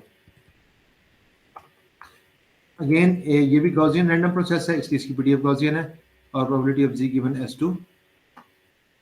तो ये दो गॉसियन पीडीएफ्स हैं, probability of G given S2 और probability of G given S1, ठीक है। तो आपके पास यहाँ पे फॉर एग्जांपल अगर S2 ट्रांसमिट हुआ था तो इसकी प्रोबेबिलिटी, और S1 ट्रांसमिट हुआ था उसकी प्रोबेबिलिटी, और ये डिसीजन लाइन है gamma not which is basically the threshold. और ये जो पॉइंट है यहाँ पे ये एरर रीजन है, एरर, कि आपके पास जो है वो ट्रांसमिट ये हुआ था लेकिन इसमें इसकी प्रोबेबिलिटी आ रही है, इसी तरह यहाँ पे भी ट्रांसमिट ये हुआ था लेकिन इसकी प्रोबेबिलिटी आ रही है। This is probability of error for S2 and this is probability of error for S1। तो बहरहाल again sigma naught square noise power है, नॉइज वेरिएंस है। The ratio of instantaneous signal power to average noise power, signal to noise ratio is basically equal to AI square। AI was the signal and AI square is the power of the signal divided by sigma naught square which is the noise power। तो हमें requirement क्या है, हमने maximum signal to noise ratio achieve करना है। तो maximum signal to noise ratio कैसे achieve करेंगे, अब यहाँ तक हमारी बात होगी कि हमारे पास जो ट्रांसमिटेड S1 या S2 है उसकी SNR क्या है। अब हमारे पास जो बेस्ट रिजल्ट आएगा, एरर का कम से कम एरर कब होगा, जब हमें signal to noise ratio maximum मिलेगी, ठीक है। कभी भी आपने सिग्नल को डिटेक्ट करना है, आपके पास सिग्नल की error maximum, signal to noise ratio के केस में एरर मिनिमम होगा।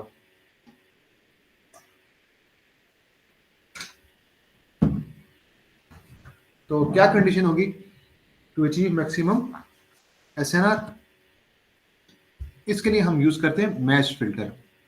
ये हम देखेंगे कि मैच फिल्टर एक ऐसा फिल्टर है, receiving filter basically match filter है, जो कि हमें मैक्सिमम SNR देता है। तो इसको हम मैथमेटिकली प्रूव करते हैं। ऑब्जेक्टिव क्या है हमारा, कि हमने SNR को मैक्सिमाइज करना है।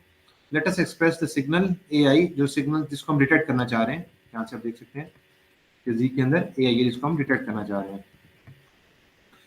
Eight filter output in terms of filter transfer function H of F, G हम डिफाइन कर रहे हैं बेसिकली AI को in terms of the signal S, और वो सिग्नल S किससे गुजरा है, H में से।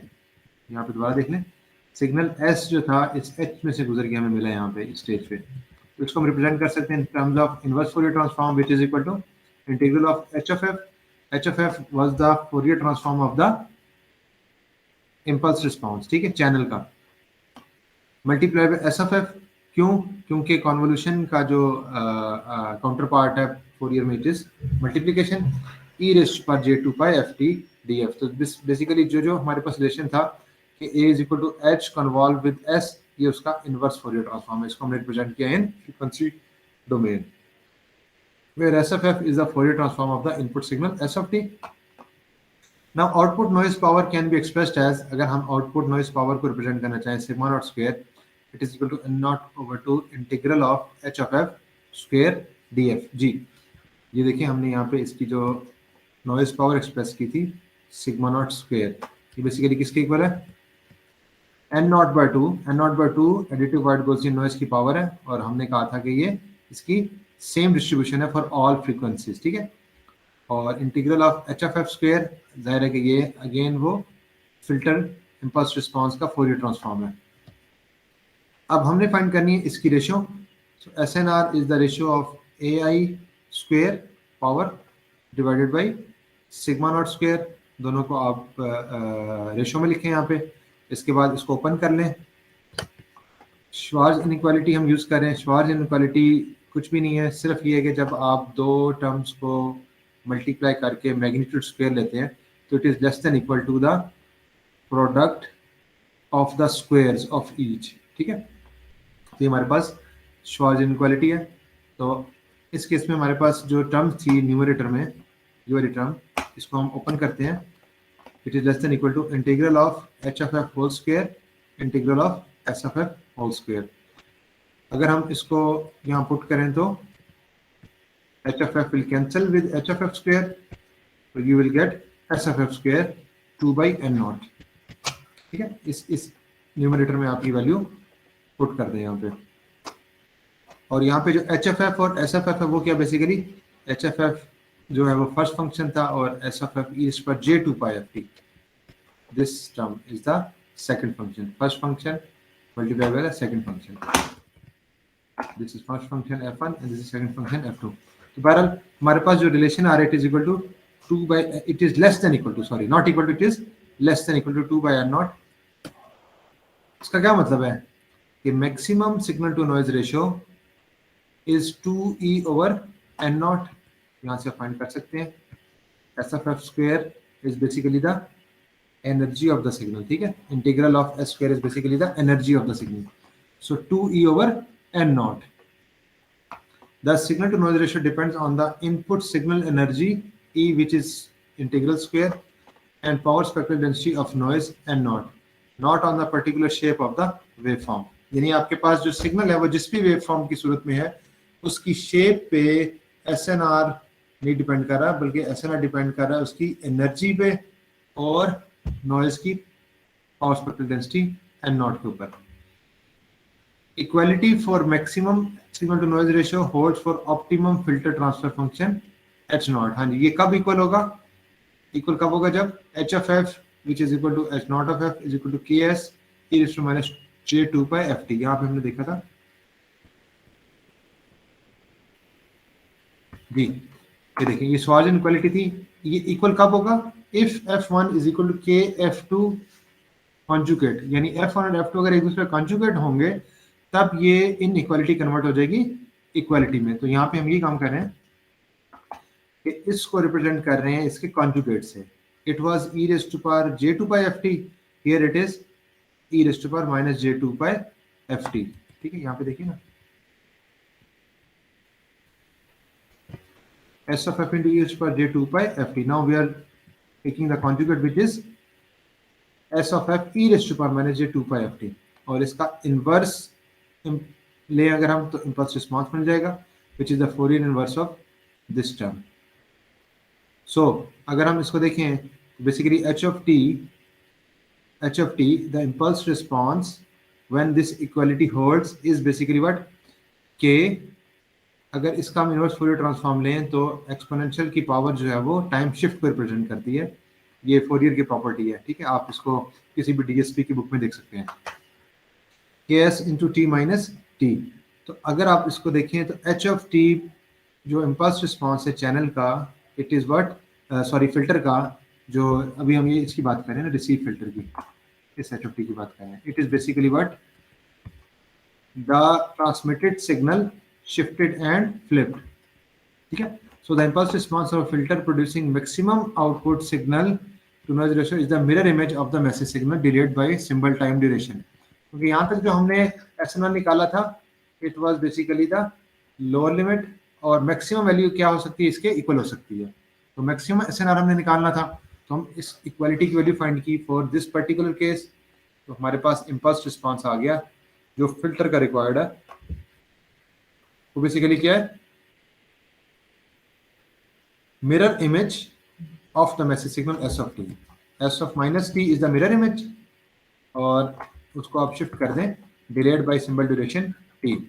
This filter is basically called a matched filter. Matched filter इसको इसलिए कहते हैं क्योंकि हमने जो ट्रांसमिट कर रहे थे सिग्नल उसी का फिल्टर बनाया है, इसलिए इसको मैच्ड फिल्टर कहते हैं।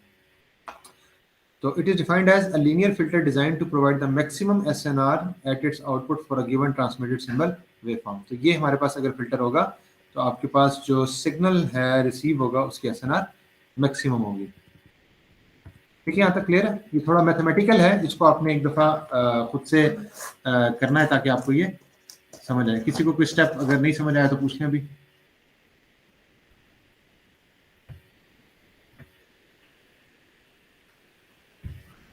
जी कोई क्वेश्चन है तो पूछ लें।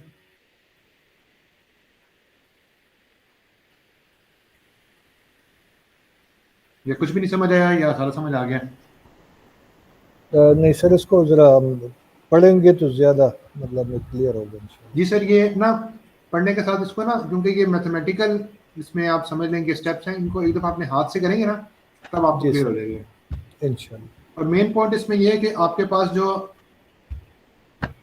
फिल्टर है, जिस फिल्टर से आपने रिसीव्ड सिग्नल को पास करना है for detection, it is basically the mirror image of the transmitted signal. इसका मतलब क्या है? इसका मतलब ये है कि आप किस किस्म के सिग्नल को ट्रांसमिट कर रहे हैं उसकी इंफॉर्मेशन, उसका नॉलेज होना चाहिए आपके पास रिसीवर साइड पे भी।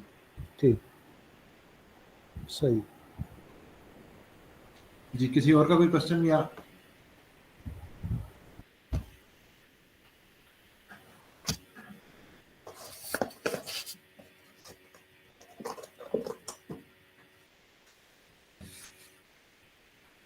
हाँ जी, ऐसा सब आवाज आ रही है? जी अदीब साहब, आपको आवाज आ रही है? जी सर, आ रही है।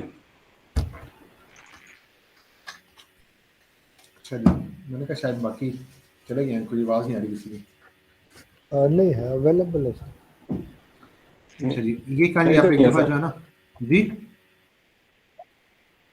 मैंने क्या आवाज भी आ रही है और हम भी इधर ही हैं। अच्छा अच्छा, चलिए अच्छी बात है। ऑनलाइन में पता नहीं चलता ना कि कौन किधर है जब तक आवाज ना है।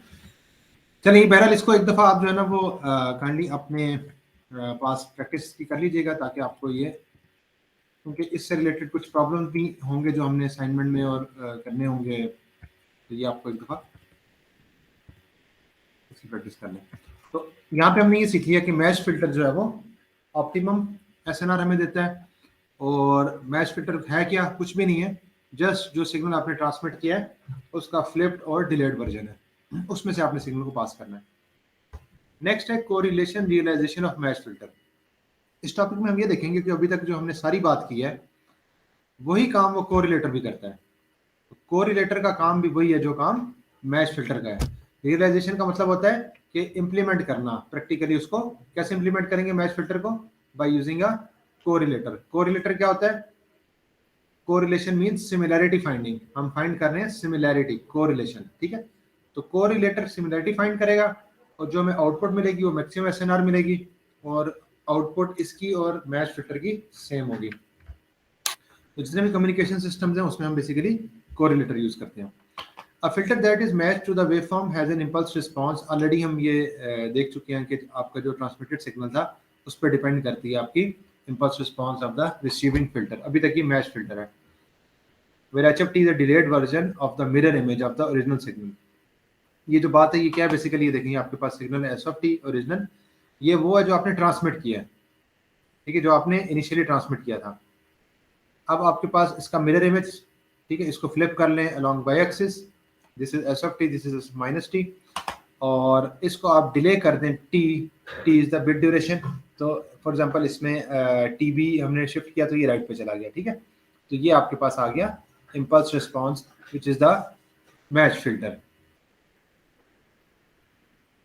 This is a causal system because a system is causal if before an excitation is applied at time the response is 0 for less than t। ठीक है, ये causal system है जो हमारे पास ये मैच फिल्टर है। The signal waveform at the output of the match filter, अगर हम इसको देखें तो आउटपुट z of t जो हमें यहाँ से मिलेगी, ये वाली output, it is r of t convolve with h of t। तो मैथमेटिकली किसके इक्वल होगी? इंटीग्रल, ये कन्वोल्यूशन का यहाँ पे फॉर्मूला ओपन किया है, integral 0 to t r of tau h of t minus tau। इसमें आप h of t की वैल्यू पुट कर दें, ये h of t की वैल्यू है which is k s of t minus t। जी, वो यहाँ पे आप इसमें पुट कर दें t माइनस tau, ठीक है। t की जगह आपने पुट करना है बेसिकली t माइनस टी। ये यहाँ पे अगर देखें ना, t की जगह आपने पुट करना है capital T minus small t। तो इसमें से आप ब्रैकेट्स को ओपन कर लें, ठीक है। अच्छा, अगर आपके पास जो टाइम है वो इक्वल हो जाता है बिट ड्यूरेशन t के, तो एक बिट ड्यूरेशन t के लिए हम बात करें ना z ऑफ कैपिटल T की, तो कैपिटल T और स्मॉल t कैंसिल हो जाएंगे, it is equal to integral 0 to capital T r of tau s of tau, ठीक है। t और कैपिटल T कैंसिल हो गए। तो अब अगर हम देखें तो आपके पास बेसिकली ये जो आउटपुट आ रही है, ये आउटपुट जो आपको इस फॉर्म में यहाँ पे मिल रही है, ये क्या है? ये कोरिलेटर है। ये अगर हम मैथमेटिकली देखें तो दिस इज बेसिकली कोरिलेटर, कि हमने ट्रांसमिटेड सिग्नल को रिसीव्ड सिग्नल को ट्रांसमिटेड सिग्नल के साथ उसका कॉमन एरिया निकाला है, एरिया प्रोडक्ट की फॉर्म में, ठीक है। Basically this is correlator. R of t convolve with s of t, आपने इसको पास किया कोरिलेटर से, उसके बाद आपको जी ऑफ टी मिला और आपने उसको थ्रेशोल्ड कर दिया। तो ये सारा ऑपरेशन जो है ये कोरिलेटर का ऑपरेशन है। इससे पहले जो हमने प्रोसेस पढ़ा था कि आपके पास जो रिसीव्ड सिग्नल है उसको आप पास कर रहे थे मैश फिल्टर से which is H of T S of t minus t. तो अभी हमने जो मैथमेटिक्स की है यहाँ पे हमें क्या पता चल रहा है कि आपके पास जो इसकी आउटपुट है कोरिलेटर की वो क्या है, Z of T is equal to integral of 0 to T R of T S of T, ये वाली आउटपुट जो है। अगर आप इसमें टी को पुट करें टी, तो for G of T capital T basically is the bit duration, ठीक है। एक बिट के लिए जब हम इसको इस स्टेज पे एक बिट के लिए सैंपल करेंगे तो it is equal to integral of R tau S टा।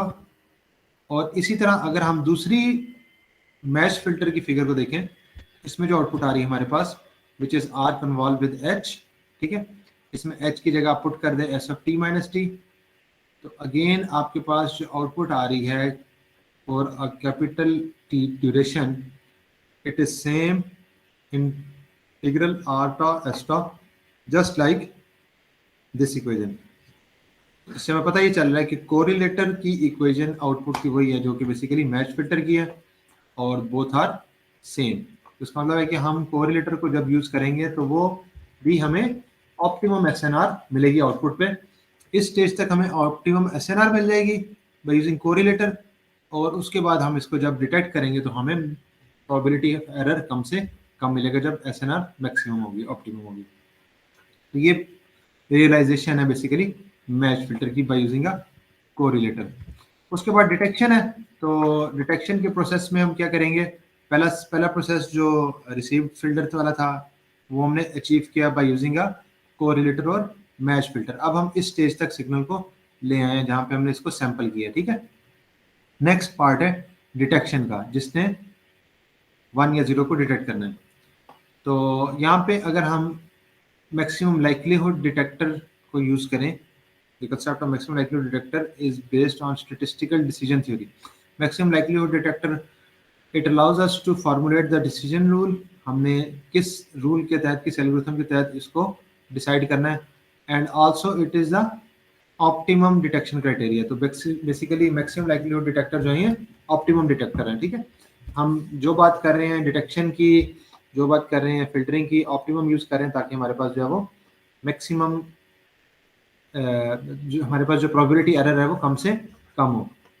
सो again this received signal is pass through the received filter and then pass through the detector. तो इस मैक्सिमम लाइक्लीहुड डिटेक्टर के परफॉर्मेंस को जो है अब हमने चेक करना है, इसको मैथमेटिकली वेरीफाई करना है कि ये मैक्सिमम लाइक्लीहुड डिटेक्टर जो है ये क्या आउटपुट हमें दे रहा है। इसके लिए कुछ प्रोबेबिलिटी की टर्म्स हम यूज करेंगे, probability S1 and probability of S2। S1 और S2 हमारे पास दो सिग्नल्स हैं, 1 और 0 को रिप्रेजेंट कर रहे हैं। These are a priori probabilities जो कि पहले से नोन है before the transmission. Probability of Z क्या है, रिसीव्ड सैंपल की probability, Z given S1 and अच्छा capital P is for probability and small p is for PDF। This is a conditional PDF। और ये जो प्रोबेबिलिटीज हैं S1 given Z and S2 given Z, these are the a posterior probabilities. क्या मतलब, after examining the sample we make a refinement of our previous knowledge, जब हमारे पास sample signal मिल जाता है उसके बाद। और probability of S given S2 का मतलब है कि हमारे पास S1 था लेकिन S2 डिसाइड हुआ, S2 था लेकिन S1 डिसाइड हुआ, ये रॉन्ग डिसीजन एरर कहलाता है। और S1 था, S1 ही डिटेक्ट हुआ तो इट इज करेक्ट डिसीजन। तो ये कुछ प्रोबेबिलिटी की टर्म्स है। How to choose the threshold, अब हमने जो थ्रेशोल्डिंग करनी है यहाँ पे, ये थ्रेशोल्ड कैसे फाइंड करना है, ये हम फाइंड करेंगे by using the maximum likelihood detector. क्यों यूज करें मैक्सिमम लाइक्लीहुड डिटेक्टर, क्योंकि ये ऑप्टिमम डिटेक्टर है, बेस्ट परफॉर्मेंस देता है। Maximum likelihood ratio test and maximum a posterior criteria जी, क्या क्राइटेरिया ये, अगर probability of S1 given Z जो है वो ज़्यादा है प्रोबेबिलिटी ऑफ S2 की यानी S1 की प्रोबेबिलिटी ज़्यादा है, इसका मतलब हाइपोथेसिस 1 है, S1 था, और अगर S2 की ज़्यादा है तो H2 यानी हाइपोथेसिस 2। अब प्रॉब्लम क्या है, posterior probabilities are not known. Priori probabilities जो ये वाली प्रायरी प्रोबेबिलिटीज हैं, ये तो आपको गिवन है, नोन है, लेकिन ये गिवन नहीं है, नोन नहीं है। जरा कि ये सिग्नल, इसमें नॉइज ऐड हो चुका है। तो by using Bayes theorem B stochastics और प्रोबेबिलिटी की बुक्स में जो है वो अवेलेबल है बेस थ्योरम।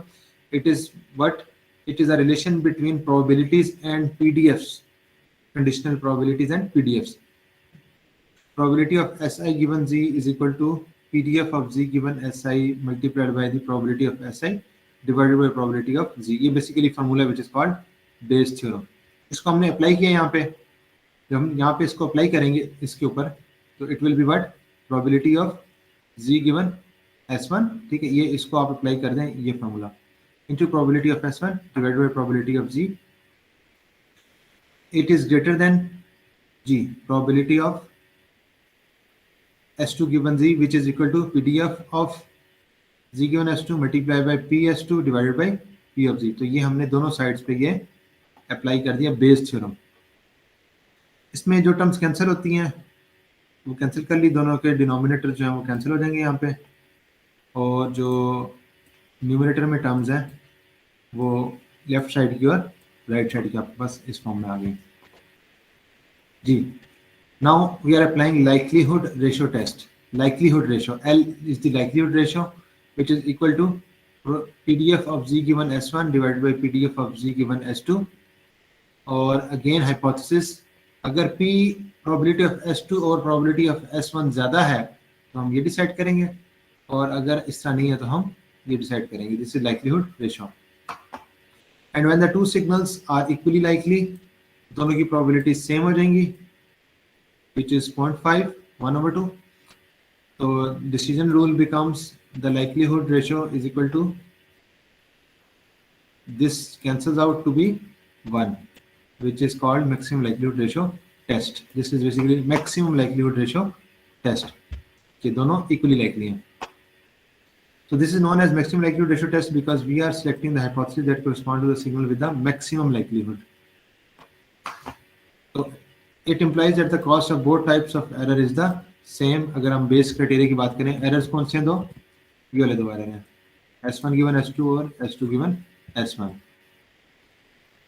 अब यहाँ पे हम अगर पीडीएफ पुट कर दें दोनों की, PDF of Z given S1, again ये गॉसियन पीडीएफ है, क्योंकि S1 और S2 जब ऐड हो गए नॉइज के अंदर तो वो गॉसियन पीडीएफ को बिलोंग करेंगे, क्योंकि नॉइज की पीडीएफ गॉसियन है। और ये P of Z given S2, probability of Z given S2, दोनों रेशियोज की प्रोबेबिलिटीज हैं। इनको अगर हम डिवाइड करें, रेशियो की फॉर्म में लिखें, तो L इज इक्वल टू, ये वाली न्यूमरेटर की टर्म आ गई, ये डिनोमिनेटर की टर्म आ गई, ठीक है, और राइट साइड पे ये इनइक्वालिटी की राइट साइड पे 1 जी। अगर हम इनको कैंसिल आउट कर लें इन टर्म्स को, और जो नीचे वाला एक्सपोनेंशियल है वो ऊपर माइनस हो जाएगा, ठीक है। ये मैथमेटिक्स यहाँ पे इन्वॉल्व है, कुछ ये स्टेप्स मैं अगेन रिक्वेस्ट करूँगा कि काइंडली इसको जरूर एक दफ़ा हाथ से कीजिएगा। उसके बाद लॉग लेंगे बोथ साइड्स पे, ताकि एक्सपोनेंट को हम जो है वो रिमूव कर सकें। So ln of likelihood is equal to, exponential यहाँ से ख़त्म हो गया, और log of 1 is ln of 1 is 0। अब इस टर्म को अगर हम राइट साइड पे ले जाएं, it will be positive here, और again it is equal to a square minus b square which is a plus b into a minus b। अब हम देख सकते हैं कि a1 माइनस a2 की टर्म यहाँ पे भी है, दोनों तरफ है। इसको अगर हम कैंसिल कर लें तो z is equal to, sorry, ये वाली टर्म जो z है ये यहाँ पे आ रही है,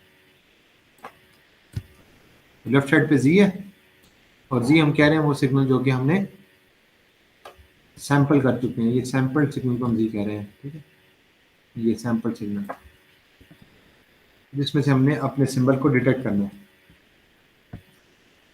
जी।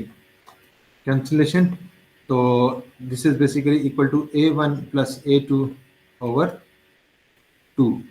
a1 क्या था, अगर जो ट्रांसमिटेड सिग्नल है 1 था, इट इज A1, अगर ट्रांसमिटेड सिग्नल 0 था तो it is A2. This is basically the threshold A1 plus A2 over 2, where Z is the minimum error criteria. ठीक है, ये वो Z है जिसमें एरर मिनिमम हो. क्यों? क्योंकि SNR हमने मैक्सिमाइज की हुई है और हम ऑप्टिमम डिटेक्टर यूज कर रहे हैं, which is likelihood detector. And इसीलिए इस थ्रेशोल्ड को भी ऑप्टिमम थ्रेशोल्ड कहते हैं. फॉर एग्जांपल, अगर हम एंटी प्रोटो सिग्नल की बात करें जिस केस में S1 और S2 एक दूसरे का नेगेटिव हैं, तो A1 is equal to -A2, तो ये जो टर्म है A1 plus A2 over 2, it will be 0. So it means that we have to detect for 0. If a number, a value is greater than 0, we detect 1, and less than 0 we detect 0. तो ये maximum likelihood ratio test है जिसमें हम threshold find out कर चुके हैं. और threshold कुछ भी नहीं है, जस्ट आपके सिग्नलिंग वेव फॉर्म पर डिपेंड करता है. अगर आप यूज कर रहे हैं for example NRZ, RZ, bipolar, polar, तो A1 की वैल्यू वहां से आ जाएगी ना. For example A1 is +A and A2 is -A in case of bipolar. ठीक है, यूनिपोलर के लिए 0 है. तो इस तरह हम जो है वो इनको फाइंड आउट कर सकते हैं. For bipolar it is +A and -A. This means that if we receive signal was positive, S1 was sent, यानी 1 वाज ट्रांसमिटेड. ठीक है, अगर आपका पॉजिटिव सिग्नल मिल रहा है, ये गामा नॉट है, इसकी तरफ पॉजिटिव वैल्यू है. एल्स S2 वाज सेंट, अगर इसके इस तरफ आपको कोई वैल्यू मिल रही है तो नेगेटिव वैल्यू मिल रही है. इस तरह हम डिसाइड करते हैं by using maximum likelihood ratio test. तो डिटेक्शन हम देख चुके हैं कि आपके पास डिटेक्शन के 2 स्टेप्स हैं. First of all match filtering and second step is thresholding. और थ्रेशोल्डिंग के लिए हमने यूज किया मैक्सिमम लाइक्लीहुड डिटेक्टर, और कोरिलेटर या मैच फिल्टर के लिए हमने यूज किया है कोरिलेटर. ये मैच फिल्टर और कोरिलेटर की इक्वेशंस हैं जो सेम है. और जो लाइक्लीहुड डिटेक्टर है, मैक्सिमम लाइक्लीहुड डिटेक्टर, उसमें हमारे पास जो थ्रेशोल्ड है, it is basically the average value. ठीक है, average value of the 2 signals. ठीक है.